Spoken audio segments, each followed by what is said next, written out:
Gold Breakfast with James and Erika. Gold Breakfast.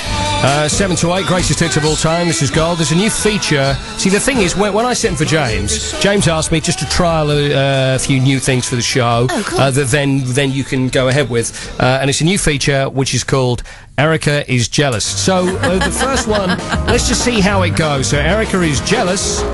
Number 1. I don't like the name of this feature because I'm actually full of good feelings towards Stacey Bywater, who's only 18 years old and has just won herself £1,117,000 on the lottery. I wasn't jealous. I just want to congratulate her and pat her on the back and say, I'm so happy it happened to you. I hope you enjoyed that feature. It was item number 1 on Erika is Jealous. More next week. 7:54. This is Scott. Elvis Costello, big fan of his. Something really weird happened, actually. I once went to an Elvis Costello album launch. Yeah. But Elvis lives near Holland Park in central London. Right. And he'd hired, I don't know if you've ever been, there's a restaurant right in the middle of Holland Park. Right. And I was invited along to this thing, and obviously very, very honoured to have been invited to actually be there in this little sort of private party to hear the album first. And my boss at the time knew Elvis Costello from many, many years ago. Mm-hmm. And I'd said to him, if there's any chance you could introduce me, I would really, really be chuffed. Yeah. Now, you may not know this about Holland Park, but it's known for being a park where all the squirrels have become very tame because lots of people go along. Oh, no. To Yeah, feed go on. them. Yeah. And just at the moment that my boss calls me over and says, Erika, come over here, I'd like you to meet Elvis Costello. Yeah. A squirrel ran up the leg of my jeans. You are kidding me. It's totally true. And so at the moment when I'm trying to be really, really cool and look good and impress Elvis Costello, there's a squirrel inside my trouser leg. And I'm shaking it frantically to get the squirrel down, but not wanting to let on that there's anything happening to Elvis. You know what? There is only one person in the world that could happen to, and that, my friend, is you.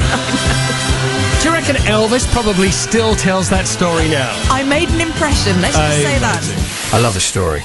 Well, I tell you what, you're going to hate your mother for something like this. 26-year-old, the mother of 2 boys, sparked a debate in Italy over topless sunbathing after she reported a woman to police because the way she applied suntan lotion was, and inverted commas, troubling her sons.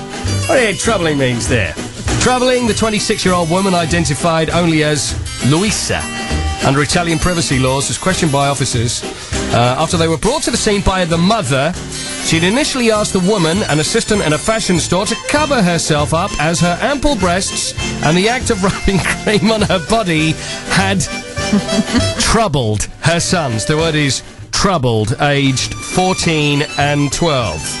She was sunbathing on a public beach, Anzio, south of Rome, refused, and so officers were called, much to the amusement of other holidaymakers who looked on as she remonstrated, still topless, because the 14-year-old that was particularly troubled by the whole situation. Would that sight trouble you? Oh, I'd be so troubled. I mean, you'd hate your mother. You'd be sitting there going, oh, Mum, I'm a bit troubled by that. And, you know, it's like, I can see you're troubled, son, and I'm going to phone the police. No, I'm fine. And then, obviously, because, I mean, it's obviously mentioned that. She's obviously brought the 14-year-old into this and said, look at my son, he's so troubled. And it's like, oh, no, please don't, Mum. Please. I tell you, I had this, I used to live in a flat in it was in West London, and there was like a big road, and it was one of these old Victorian places with big windows. Yeah. I used to have this woman lived opposite who I used to call Naked Lady for obvious reasons, you know. And she would walk around, and you couldn't miss this woman. I don't want to sound like a peeping Tom here, but quite frankly, you couldn't miss her through the window. Did she know that you could see her? I don't think so, because I was always very careful walking along out the corner of my eye, you know. Hiding behind the curtain. Yeah, exactly. No, but you can't be standing there just like, you know, binoculars out and looking straight across. But it was ruined for me by my brother-in-law, who I happened to mention, a naked lady over there, stood at the window, staring right the way across, ruined the whole thing for me, so Naked Lady was no longer Naked Lady. You kind of did it, but you were less obvious about it. Absolutely, I was very, very careful. Just sneak out the corner of my eye. And then she started putting clothes on? She was walking, she didn't care, until he came along, stared out the window, ruined the whole thing for her. I wonder where she is now. It's probably... No, I wouldn't go to that. 7:13. Does that sound bad? Yes. Does it sound really bad? Yes. Okay.